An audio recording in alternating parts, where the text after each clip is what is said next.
The CONCACAF Champions Cup dream is still alive, but just barely. Hello, everyone. This is LAFC Plus. Welcome. And I say just barely.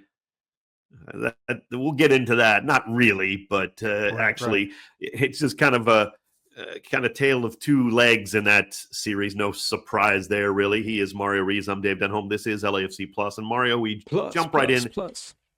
LAFC getting the victory in the series, or in the tie with Columbus Crew, to move on to the quarterfinals of CCC. That's all that really matters. Second leg was a little rough in terms of, you knew that Columbus was going to throw the kitchen sink at you, and they really took it to us for a while and made it interesting, made it difficult. But LAFC get the goal in the end that just iced it. They win 4-2 on aggregate after the 3-0 in the first leg. Certainly leg two, much different. But the black and gold did what they had to do. Yeah, at the end, you said 4-2 against Columbus on aggregate. That's not bad. I mean, in these tournaments, it's all about just advancing to the next round. Somehow, some way, it's not always pretty. It wasn't pretty in Columbus. It was a lot prettier at BMO Stadium, but the boys got the job done. On to the quarterfinals, where it's going to be down to the last 8 teams, Dave. Now, before we get into this match, it wasn't a great performance, certainly. Nobody would deny that. You did what you had to do, though. Like Mario said, sometimes you just got to scrape it up, just forget this game, forget that series, really, in a way, because you had a great match in game one. That doesn't mean anything anymore. You're just through to the next round. So just put it past you. But Mario, let me ask you, we can sit here and dissect it because we're not part of the team and we don't have to play. We're not the manager. We don't have the coaching staff having to just forget about this stuff and move on. It's 2 straight performances that weren't great. Now, we know we rotated a lot in Seattle. Certainly took it on the chin there. We're not going to talk too much about that. That game's over. But my point is the schedule maybe catching up a bit to the team? Because they're in preseason, coming out of preseason. All of a sudden, you're expected to perform in this CONCACAF Champions Cup right off the jump.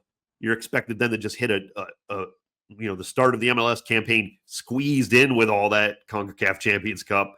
So it's been relentless. Never going to be easy. Yeah, never going to be easy, especially at the very, very beginning of the season when you're just trying to get guys acclimated, because there are a lot of new players here with LAFC, and they're trying to get acclimated. And when you're thrown into these, these high priority tournaments, it's going to be tough. And back-to-back rough games for LAFC.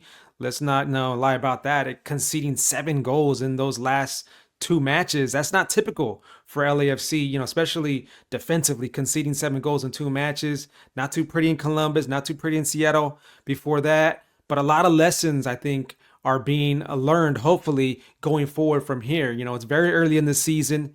LAFC are already playing in these, high priority matches with the CONCACAF Champions Cup, but also in leagues play too. They're going up against Seattle, which is always almost like a rivalry game. Some people say it is a rivalry game, so that's a big game where you went in there on a rotated lineup, and then you're going up against Austin again in leagues played this weekend after a tough match in Columbus. So I think the schedule is testing LAFC right now, and like I said, there's a lot of new guys here that are trying to get acclimated, and when you have midweek matches, it's a little bit difficult to get these guys acclimated, because you're not working on, hey, this is what we do, this is our system. You're not teaching these guys that. You're teaching these guys, hey, we got to get ready for the next game. Columbus is this, and that. How do we prepare for that? So it's very tough right now on the schedule. Yeah, I wouldn't disagree. I also think if you're looking back, which we do in our jobs, hey, you can have the quarterfinals, and out of your first 3 MLS matches, you got 6 points. I'd take it every time. So we're through to the quarterfinals. Doesn't matter how you get there. Again, didn't play terrible in the second leg in the second half. I thought the first half Columbus really was trying to get back into the tie, of course. So they were throwing everything at LAFC. And they got a couple of goals, especially with the one right before half on the penalty. That's always unfortunate, unlucky bounce there. But Columbus deserved that first half performance. I think LAFC settled down a little bit in the second half, realizing what they had to do. Certainly, Steve Cherundolo has 15 minutes to talk with them and the coaching staff and kind of settle them down. And I think the second half was better. But, Mario, as we look for the individual performances, you still needed world-class goalkeeping from Hugo Lloris. And he hasn't had to do a ton this year, right? I mean, really, he hasn't had to do like one of those games with 8 saves, or he hasn't, been called into action a ton at times. Remember, he didn't play against Seattle. If you're kind of new to LAFC Plus or don't follow the black and gold, he was rotated out of that match, didn't even make the trip to Seattle for the 5-2 loss. So he hasn't faced a ton. But, man, he faced a few just difficult circumstances, especially in the second half. World-class saves. You can't play better goalkeeper in MLS than Hugo Lloris has done. I don't care who gets the awards. He's just that good, And Hugo Lloris has all the knowledge and the experience. Of course, we know his background. We know his career experience. Probably the smartest keeper in MLS after all that he's been through in his career. But those reaction saves this year, Dave, have been huge for LAFC. There's been games where in MLS where he hasn't had to make a save all game, except for maybe in stoppage time or in the 88th minute or the 82nd minute. And he's made that one big save to save the game. And again, in Columbus, this last game, we seen him make a huge save with the ball halfway through the goal line, and he ends up getting it out of there and practically saving LAFC here in CCC. Maybe did because, look, you can look back and, it was 4-2 on aggregate. Does LAFC really score that goal if Columbus has already tied it up 3-3 in the match or 3-3 on aggregate? Yeah. There wouldn't be that situation, so you can't always just look at the final score. Momentum is. They get that third one, 3-3 on aggregate. Maybe LAFC would have still advanced, of course, but it's not like they would have gotten the goal from Denis on the steal from Cengiz Ünder, and who is, by the way, the next person I want to mention. He gets his first time with LAFC, and wow, this guy he's got talent, no doubt. We knew that. But just those fresh legs to come in a situation that's tough and Columbus is on the edge, they've got to push forward. Just the more I watch that replay, Mario, the timing was perfect on that steal. And it was a bad pass. Bad pass. He had a long way to go, too. But he had a long way to go. And he was already running before that ball was kicked. The pass was kicked. But Dave, that was also a gamble. If he does not get to that ball, Columbus is off and running with a lot of space in front of them, but wow, what a play. So just let the Ünder era begin for the black and gold. We're already loving the new left-footed winger, Cengiz Ünder, in just the 22 minutes that he's played. He immediately made that impact at the end there with the assist to Denis. I like how he held up the ball, a lot of plays there, and he actually got a couple fouls that kind of changed the momentum, switched up the pace for Columbus, and they had to really foul him a couple times, and he took the air out of the ball for Columbus. So that was huge, and I think I've been telling you this off the mic. I'll tell you on the mic now this time here. I think the person who's really, really going to benefit the most from Cengiz Ünder is Olivier Giroud. Because Ünder can send in some beautiful crosses. Yeah. And I think Olivier will be there. He'll know exactly what to do with those nice crosses. Whether it's Olivier, whether it's Jeremy Abobasi, I think Under's going to send in some nice crosses. He's going to have a lot of assists, some beautiful goals for LAFC.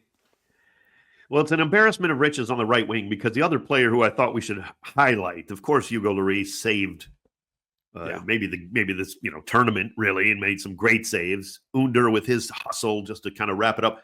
David Martinez also looked good. Yeah. Now, let's be honest, there were not a lot of guys who would probably tell you after the match, this was a great game by me. It wasn't a great game by a lot of players for LAFC. They had to do what they had to do. And Columbus was, again, a good team, a great team, firing at you for 90 minutes, so things are going to happen. But David Martinez, and we can even go back to the Seattle, the token goal at the end, the consolation. Yeah. Oh, my goodness. We've been talking about this kid.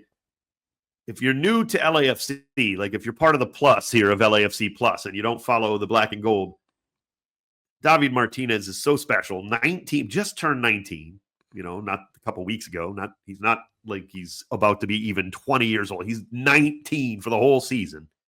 Mm-hmm. And Mario, I said it last season on LAFC Plus. People probably just think I'm insane or I'm just a homer. I don't care. Anybody not named Messi, he's the most talented player in MLS. It doesn't mean he's going to be the best player. It doesn't mean he's going to have the most stats. He's 19. I get it. We all know that he's proven nothing yet, really, in the grand scheme of things, because he's only 19. He's just getting started. He's the most talented player in MLS, not named Lionel Messi. David Martinez is quickly becoming one of the most exciting players to watch in the entire MLS, and that's no hyperbole. That's no joke. He's dribbling through 3, 4, 5 defenders sometimes, and you can't even take him off the ball. And then he's making the right passes, the right decisions. He can score. He's doing the work, Dave, and I think that's what Steve Cherundolo and the coaching staff like the most, is that he's putting in the work. We all know he has the talent and the potential, but that there off the ball, he's putting in the work, pressing, just doing everything right now that the coaches want to see. And there's a lot of 18, 19-year-olds with all the skill, but you also you're going to get pushed around normally when you're playing against pros, men who are and he did last families. Year. He did a little somewhat, bit. Somewhat. Of course, suffered the injury, which he's gotten stronger. Hasn't lost quickness. In fact, he's gotten maybe a little quicker with the strength. He still has that blazing speed. Dave. Yeah, I mean, they can't push him off the ball. The first tackle is never going to win the ball away. I shouldn't say never. Right. 99% of the time, the first tackler is not winning the ball away from David Martinez, and that just opens up so much because, it's just the evidence is there. The talent is there. Again, coaches would hear it, or maybe his people would hear and be like, oh, no, don't say that. He hasn't proven anything yet. I get it. You got to go out and do it, right? I mean, it's still a long way to go in his career before, but the talent is so clear that I can say that. It is just that evident, there's no disputing that really. That doesn't mean, again, you still get shortcuts, or he's got to go out and work hard and do it. And he's off to a great start. So is Nathan Ordaz. So is Jegen Zunder for LAFC. We got 3 guys who play the same position a lot, like that. Yeah. It's very rare, Mario, and LAFC to a certain extent does have this a lot with such depth, but it's rare when you look at a team like the third guy at that position and you're like, oh yeah, no problem. If he starts, it's just the same as the other, different players, of course, different types of players, but the production's going to be there in all likelihood, the way they're playing, there's no drop off. So, and that's the thing. The battle in training is only sharpening the swords, all around. So that's a good problem to have for LAFC. Yeah, I agree. Of course, they're moving on to the quarterfinals. That will take place in early April. So, like first couple weeks of April. Again, it's a leg, 1 and 2, first leg, second leg type of thing. So the CONCACAF Champions Cup moves on really quickly. We mentioned a few of the ups and downs of CCC. We saw some teams in MLS spill out to really flame out, frankly. Again, decent performances at home, especially, but Cincinnati and Seattle just couldn't get it done in Mexico. Both those teams run into buzzsaws there, so they're out. But you do see Vancouver. Got to give them a lot of credit. They're in this tournament because they won the Canadian Championship, not because of what they do in MLS or did in MLS. It was a kind of an average team in MLS last season. Even though they got a lot of talent, they didn't go out and get a lot of, big signings. They brought in a new manager, which we had talked about previously on this show. Yeah. And boy, they look good. Almost unstoppable in MLS. That's got to be the upset of CONCACAF champions so far, right? They've taken down Sergio Ramos and Monterrey. But they're also doing it in MLS too. They're 3-0. They're 3-0 in MLS. So they're doing it well under their new head coach. They deserved to beat Monterrey. Remember, we talked about the first leg. I said it. They thrashed Monterrey 1-1 and needed a late goal even to break through. So it looked like Monterrey had just kind of maybe gotten a bad game out of their system on the road, and then they're going to come back home and no problem. We'll take care of this Canadian team, this MLS side. And in fact, if you didn't watch the match, Monterrey needed a late penalty to tie it up. Of course, they were already in need of another goal because Vancouver went through on away goals, technically. But Vancouver had a 2-1 lead late in that and essentially put it away that way. You never know with the Mexican team, the way they can battle till the end. Like you definitely have to put a stake through their heart metaphorically, to make sure they're done, because they're never done. And even Monterrey got a goal in the last seconds, but it was too little, too late. And Dave, while we're talking about the rest of CONCACAF champions, let's do a little bit of part of our history with Brian Rodriguez over there at Club America, because he continues to shine over there at Club America. Had a nice left-footed goal against Chivas, and also was involved in a second goal as well. So props to Brian Rodriguez, who's doing his thing over there. Yeah, it's gonna be difficult to beat Club America in this tournament for any team. I think they are the favorites. That's no big surprise. Certainly, I'm not breaking ground there.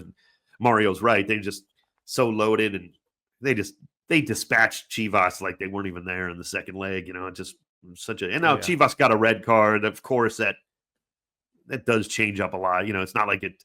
Chivas is not 4 goals worse than Club America all the time by any means, but the better team got through even after a first leg that gave Chivas some hope. But yeah, I mean, good luck beating Club America in this, especially in 2 legs. You're right. Maybe the final, depending on where that ends up, who knows, if Club America hosts, the final's only a 1-game situation in this tournament, in case anybody's wondering. June 1st, 1 game at the higher, the better seed, however that is determined. Good luck if you got to go to Club America to win. But even in 2 legs, who's going to be, it's just so, somebody certainly can. There's some great teams still left in the tournament, of course. LAFC could do it. Plenty of teams that could, but they're the favorites, the way, it's just so loaded, and it's such a great team, no doubt about it. But it's going to be fun to see teams try to take them out, Galaxy get through. Yeah. Big win for the Galaxy. Boy, did they need that. Yikes. They need that for sure, yeah. They're just dreadful in MLS. They're just one of 3 teams that is it 2 teams that only have winless? Sporting KC and in the West, Sporting KC and LA Galaxy are winless, but not looking good. But they did get a big win over Rediano, even after a rough first leg down in Costa Rica. So they get the job done at home. And Dave, I know we're feeling good about advancing to the next round of Conca Champions, but I didn't forget about that loss in Seattle. I know Austin FC, our next opponent. I'm trying looking at that tape. They're looking at that tape as well. So now it's time for LAFC to focus back on MLS, the regular season. Yep. And another big Western Conference match against Ilie Sanchez, who's making his return to BMO Stadium against Austin FC.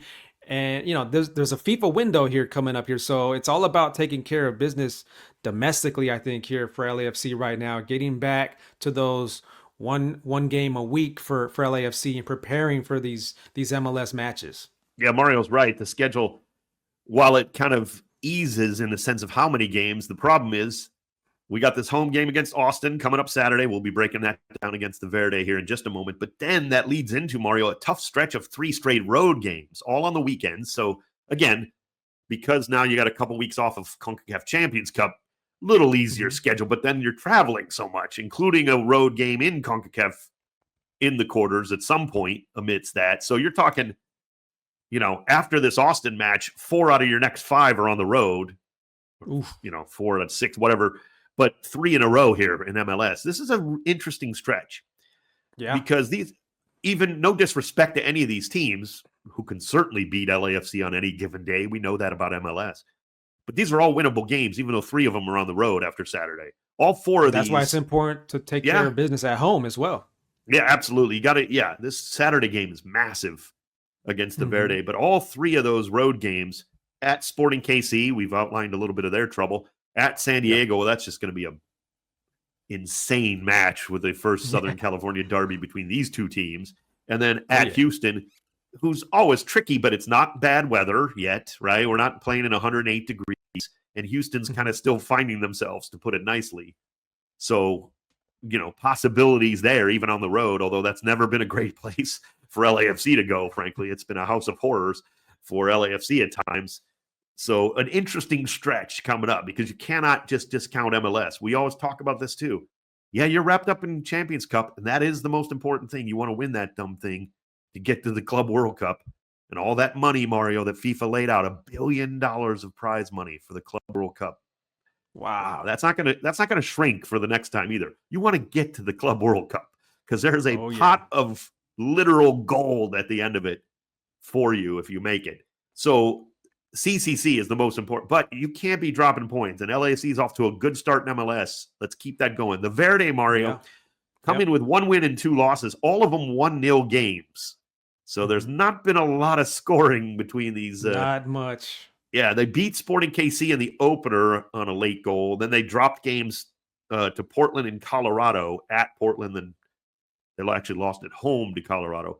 So, but all 1-0, tight games.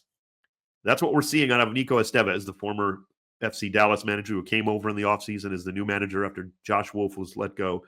The new signings are interesting because they're all up front. They spent a fortune on this team up front. You know Brandon Vasquez, of course. Mirta Ozuni, Albanian international. All he does is score goals. They spent like $10 million on Vasquez, if reports are correct. $12 million up to Ozuni. Big money for the Verde, the green here to spend. Also brought in our dear friend Ilie Sanchez. They got Osman Bukhari. Owen Wolf's an interesting player. They're still just trying to find themselves, Mario. They had 20-some shots in that loss to Colorado. So it wasn't – their expected goals were like 1.6. They got shut out 1-0. Like they were all over the Rapids, and yet they don't have like that creativity in the midfield. Yeah. You know, to really so you get all these players up front are so good, so expensive. Who's pulling the strings? You know, like Ilie Sanchez, we love him. He's, that's not his job, like he's not a creator that way. You brought him in to anchor right in front of the defense, but who is pulling the strings for this team? They just don't have enough creativity. I really expected Austin FC to get off to a better start this year, just considering all those signings and those big names that you just mentioned. Brandon Vasquez, a proven goal scorer, not yet so far in 3 matches for Austin. He hasn't scored a goal yet here in 2025, but I do expect him to get going soon. Hopefully it's not this weekend at BMO Stadium, but they also have, their Albanian national team player, Mirta Ozuni. Look out for him. He's going to be on the left wing for the Verde this weekend. And he's dangerous. He's a guy that just knows how to score. I mean, he's a real goal scorer. Just 2 years ago in La Liga 2, he won the Golden Boot over there, scoring 23 goals in the season. Yeah. And they actually won the league title that year. So he was the leader of that team. He led them to the title that year. He just knows how to score. He's dynamic. He's a great player. And then, of course, our guy, Ilie Sanchez, can't wait for him to return. It's going to be an emotional one for a lot of people, for him, for the fans. I know before he came to LAFC from Sporting KC, he had a lot of respect for the atmosphere that LAFC has built here, and he loved playing in front of the 3252. He told me that many times, and he said it on the microphone in our interviews many times. And I'm sure he'll get a very, very warm welcome when he does hit the pitch on Saturday against LAFC at BMO Stadium, which is going to be like an afternoon game, right? It's a 12:45 game, so it's a little different in the middle of the daytime. So it should be a great atmosphere at BMO Stadium on Saturday. Yeah, with the I think it's Fox TV as well as the Apple, so I think it's like 12:55 kickoff. They kind of push it up so Fox can have a little bit of a pre-game show kind of thing. So yeah, nearly 1 o'clock. It'll be great weather, perfect football weather in all likelihood. We'll see. But here's a matchup that's interesting. Keep an ear out if you're listening to the broadcast, which I hope you do, because I'll be calling it and Mario will be producing on it. 710 ESPN and the ESPN app, of course. Yeah, exactly. We mentioned Bukhari. That's an interesting matchup on the right wing for them, or left back. Now, who knows? We don't know yet. Hollingshead, Smolikov has actually started to get a little bit of time too, and we'll see how that's probably, I wouldn't say probably, but if I had to guess, we don't know what Steve and the staff are going to do yet. I would imagine it'll be Ryan Hollingshead on the left side there in all likelihood. That's more, but that's a good matchup with Bukhari and Hollingshead battling. That'll be an interesting battle because you're right about Ozuni, Vasquez, certainly dangerous. Bukhari's kind of like the wild card. He's good, but he can be great on any given day, and he can be a real handful, So that's the guy that, not that you don't have to stop others, but that'll be an interesting matchup to keep an ear out for. And Owen Wolf kind of finds himself popping up in different places. He's kind of a crafty player. I like him.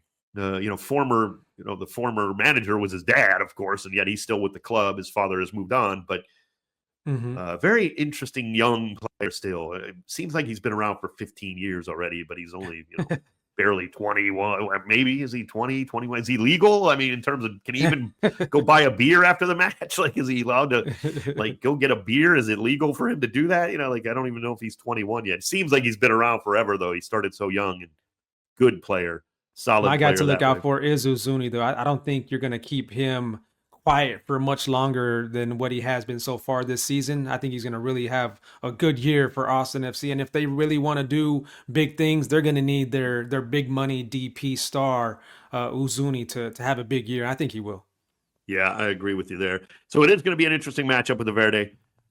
Again, a lot of 1-0 so far, nothing but for them. I wouldn't expect a shootout in this one necessarily either. You know, I think it's going to be a pretty crafty, kind of tight defensive struggle, if you will. But again, we talk about it a lot. You know, early in the season for a lot of these MLS teams, they're getting a lot of shots off, but they're still trying to find their accuracy. A lot of teams, you know, we're seeing a lot of only 2 shots on goal. They had 14 attempts, you know, and stuff like, you know, that stuff evens out over as, you know, players get more comfortable, season gets moving on.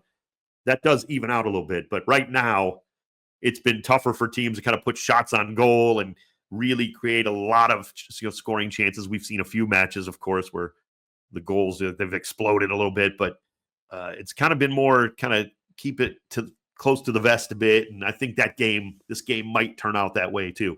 Wouldn't surprise me if it's another 1-0 LAFC victory and the Verde suffer another 1-0 loss, really. Yeah. And by the way, I'd take that right now, of course. We'd absolutely be happy with that.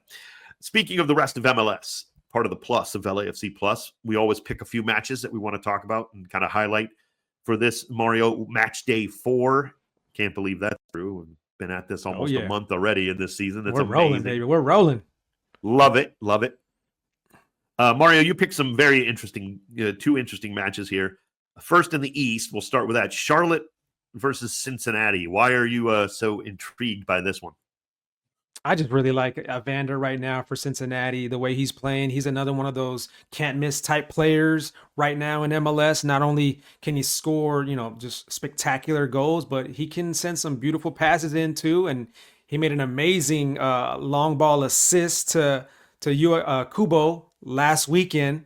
I mean, you team him up with Argentine Luca Adriano, and you're going to be in a lot of matches this season. They just have a killer attack over there at FC Cincinnati right now. We haven't seen them all together quite yet because of the rotation that goes on when you are in Conca Champions and you're in the MLS regular season. So I think later on down the line, when we do see that whole attack together, the real starting 11, they're going to be a very, very dangerous team, as they have been in the past few years, always a contender over there on the East. Now for Charlotte, I think Charlotte has their DP star Zaha, who's going to do big things for them this year. They paid big money for him. He's going to do big things for them. I'm confident in that. But he had a tough game in Miami. They were up. Charlotte was up by a man, and they couldn't get the job done. No Messi out there. They couldn't get the job done. And Zaha has got to be frustrated because, quite frankly, they just locked him down, Dave. He couldn't do a thing over there in Miami. I think he's going to be really motivated to redeem himself in this match here against Cincinnati. He knows what type of team they are, and they're going to be at home. So I think this lines up for a pretty exciting match, in my opinion. Yeah, it's I agree. One of the things I wanted to talk about too, not to belabor it, but some teams, when you're playing on turf, actually seem to have more of a home field advantage on the turf than other teams that play on turf, if that makes sense. Like, Charlotte seems to now again, they have a great crowd too. I'm not taking away from that, but just even the style of the game, the way the game goes, the ball bounces, you know, some teams can't seem to take advantage of that even on their own when they play on it, you know, 17 times a year. But Charlotte seems to have not only the home field advantage with the crowd, but that turf and playing there. We'll see if that's a factor against FC Cincinnati. Your second match is very intriguing too. This one is, it was right there on my list as well. San Diego FC, red hot, great start. And Columbus, who now they licked their wounds, just like Cincinnati being knocked out. But now in a way, you can turn the page and really start to focus now on MLS, trying to make sure you keep gathering these points. This is an interesting trip for Columbus to go across the country here to Southern California. Yeah, San Diego versus Columbus in San Diego too. It's an interesting match because both teams are doing a lot better than I thought they were going to be at this point, and both teams are undefeated so far in this regular season with the same exact record, 2 wins and a draw. Now this will be San Diego's second match at home, and it's against a very, very tough opponent. Of course, we know Columbus very well, who's looking to bounce back after getting knocked out by LAFC earlier in the week. Now San Diego, they haven't scored at home yet for their home fans, so they're hoping to get that first goal, that historic goal, and just explode because that fan base looks to be rocking there at that stadium. So we'll see what happens against Columbus at home. And also a question with Chucky. How's Chucky Lozano doing? He went down 2 games ago. He didn't play in the last game at RSL. So let's see how he's coming along. They say it's not a serious leg injury, but he hasn't been back yet. We'll see how he is at training this week and see if he can make it out on the pitch for their second game at home. Yeah, I'll kind of believe in San Diego if they can take care of business and play the same way against Columbus in this match. I know, again, Columbus coming off a real, emotional week and having to travel across the country won't be easy, but they're going to be tough, right? They're going to be ready to go. That's the kind of team they are, even on the road. Even if they rotate, they've played matches where Wilfred Nancy has basically brought up Crew 2. And they've still got results in MLS at times. They're just so well coached. Yeah, they don't. It doesn't and they matter. play with this intensity and just high pace. And LAFC had to learn that too. Like they come out and sometimes they're getting, outworked, or Columbus is coming out at a higher pace. And then LAFC had to come out stronger in the second half on Tuesday. So I think that's what a lot of teams struggle with when they go against Columbus. They're just so intense, and the pace is just hard to deal with. And that goes from the starting guys all the way down to the bench.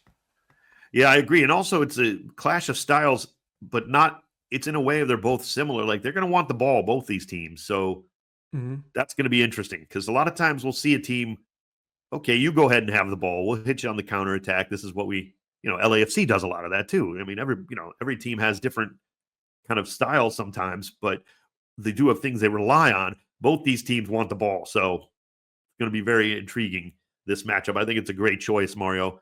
And again, there's a lot on the line too, because you're San Diego. You get a win. You're 10 points from your first 4 matches. Like, you're setting yourself up to make the playoffs by June. I mean, literally, not literally. Okay, my bad.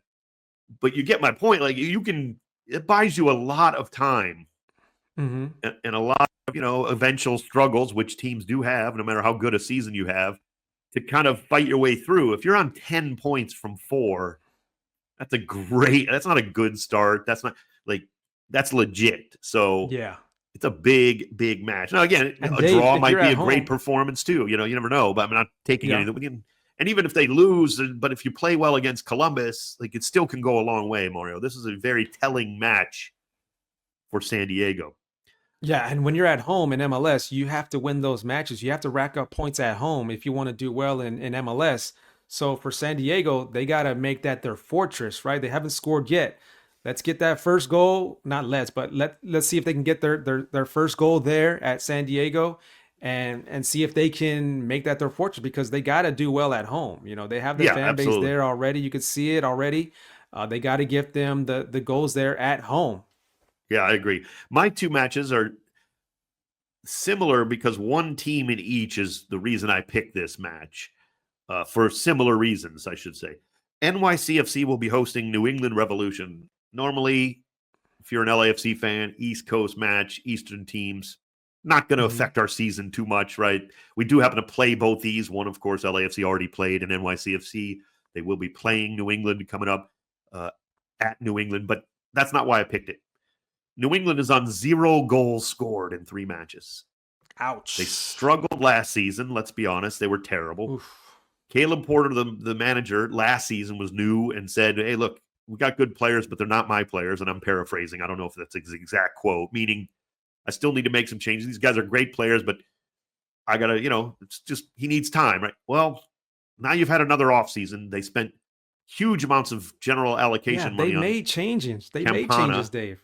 Yeah, Great move. Campana. I thought it was a great move. Then he gets hurt. That's nothing you can do about that. But that hurts. How long will they go, Mario? You can't. Now, they got to draw out of one of those matches, a 0-0.